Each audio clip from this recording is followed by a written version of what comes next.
In the beginning of imagination, in the now, in the before, and in the yet to be, there is a story. There's always a story, waiting and wondering when it might be told.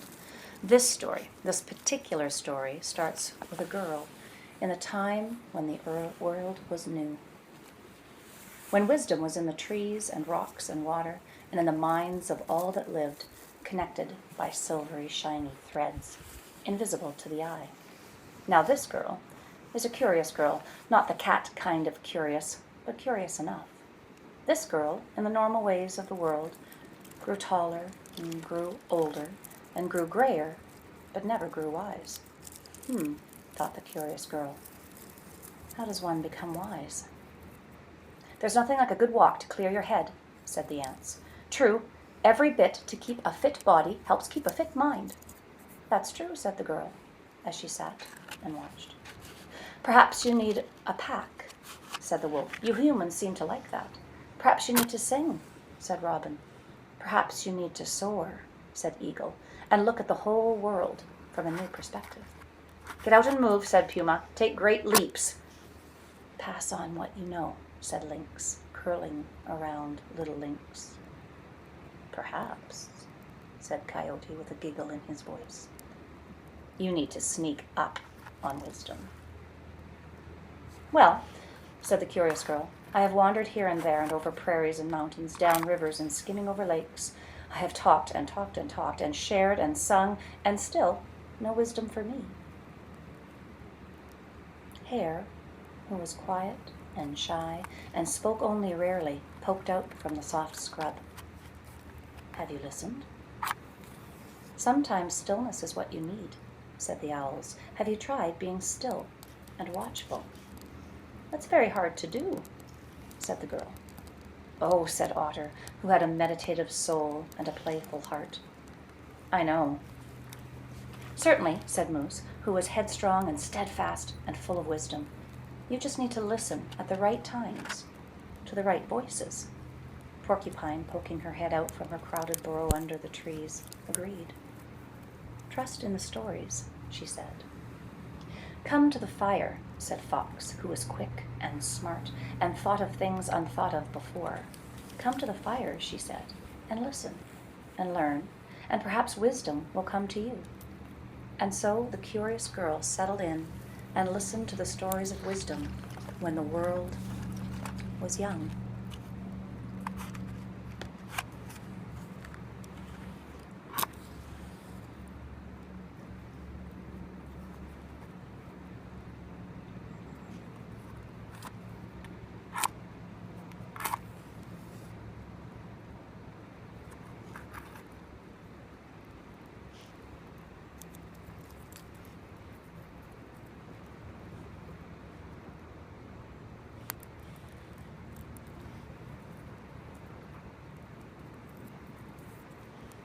There came to the fire Crow. He was quick and witty and loved shiny things, treasures that others might miss.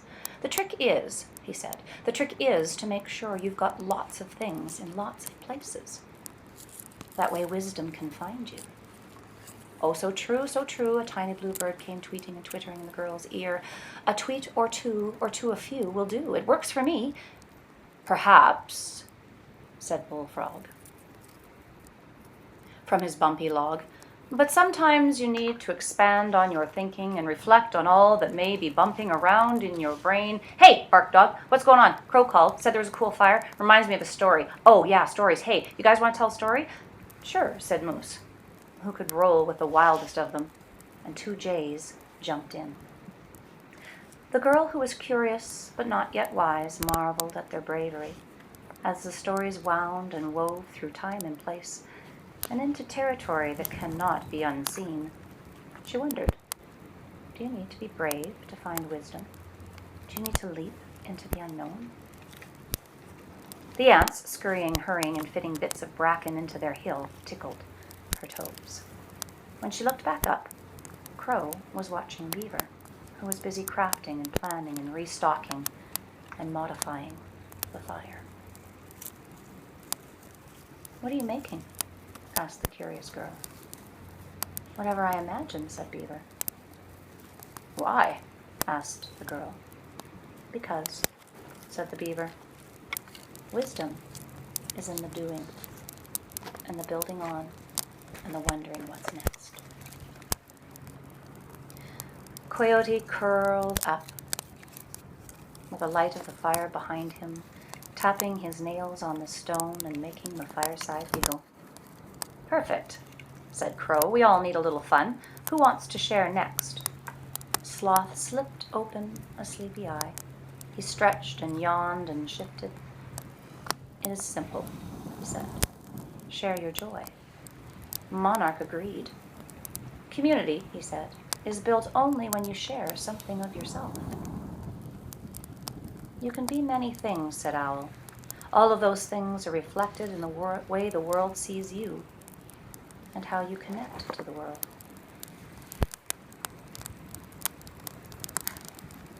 Cougar spoke from the side of the fire.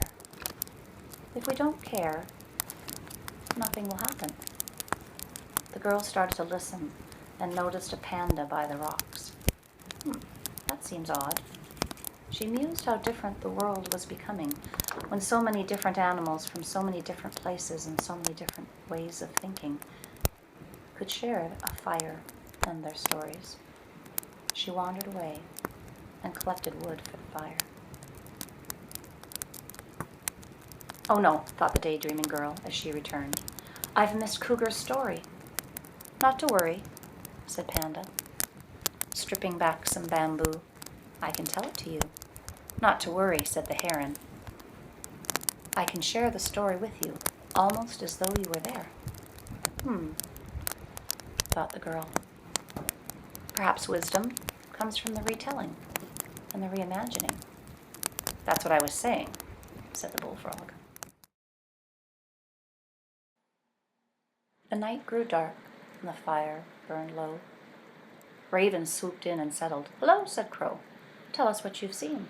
Oh, said Raven, I only just worked myself free from some confounded web. It tightly bound me as I swooped past that tree. But I'm strong and tenacious, so here I am. I must have missed it, said Crow. The young buck's clashing antlers looked up. What net? I don't see it. The lone marmot glanced over. Oh, I see it. Said Eagle to Coyote. I can see silvery, sticky bits of it. The curious girl looked. She too could see the strands, and as Raven spoke her tale, the strands became clearer and clearer, and as the animals spoke, some strands faded away while others remained thick and sticky. Wisdom, said Raven, is in the telling of stories with a strong voice. The kingfisher agreed. Stories are loose in the world. You can privilege certain stories and their retellings, and the same story can be used to help or to hurt. It just depends on how it's told. If you want to change the world, we need to change the stories and share them out. The animals watched the fire, reflecting. Bullfrog stored his wisdom away to share another day. They sat thoughtful in the stillness for a moment or two.